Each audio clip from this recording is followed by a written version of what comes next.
Union Buildings, le siège du gouvernement au centre-ville de Pretoria, c'est ce cadre historique qui a abrité ce mercredi 19 juin 2024 la cérémonie grandiose d'investiture du président de la République sud-africaine Cyril Ramaphosa, réélu pour un second mandat de 5 ans par l'Assemblée nationale. L'événement a fait déplacer vers la capitale administrative du pays plusieurs dirigeants africains, parmi lesquels les chefs d'État des pays membres de la communauté de développement d'Afrique australe. Arrivé le mardi, le président de la République Félix-Antoine Tshisekedi Tshilombo a marqué de sa présence avec ses pairs la cérémonie de prestation de serment du président réélu d'Afrique du Sud, un signal fort de consolidation des liens d'amitié et de partenariat qui unissent le pays de Nelson Mandela à la République démocratique du Congo. Après les honneurs, le chef de l'État a suivi le déroulé de la cérémonie aux côtés de ses pairs, cérémonie qui a commencé par l'arrivée solennelle du président sud-africain et la première dame sous les ovations de l'assistance.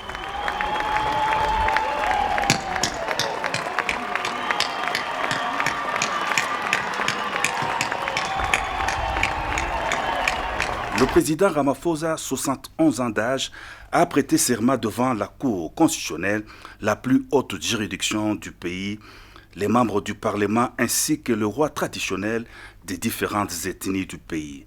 La cérémonie a été marquée par 21 coups de canon, un survol de l'armée de l'air, une des forces de défense de l'armée sud-africaine.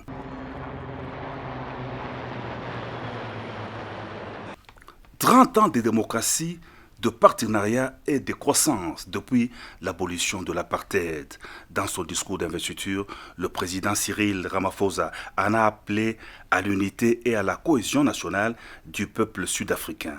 Je demeure le président de tous les Sud-Africains, a-t-il souligné. Lors des législatives du 29 mai dernier, le Congrès national africain, parti présidentiel, est sorti en tête avec 40% de voix. Il a ainsi invité les autres partis à la table des négociations afin de former une majorité au sein de l'Assemblée nationale. La main tendue du président sud-africain a eu gain de cause. Elle a abouti à la signature d'un accord avec l'Alliance démocratique, la deuxième force politique du pays qui a été créditée de 21,8% de voix aux dernières législatives pour la formation d'un gouvernement d'union nationale au sein duquel prendra aussi part le parti Zulu Inkatha qui a eu 17 sièges de députés.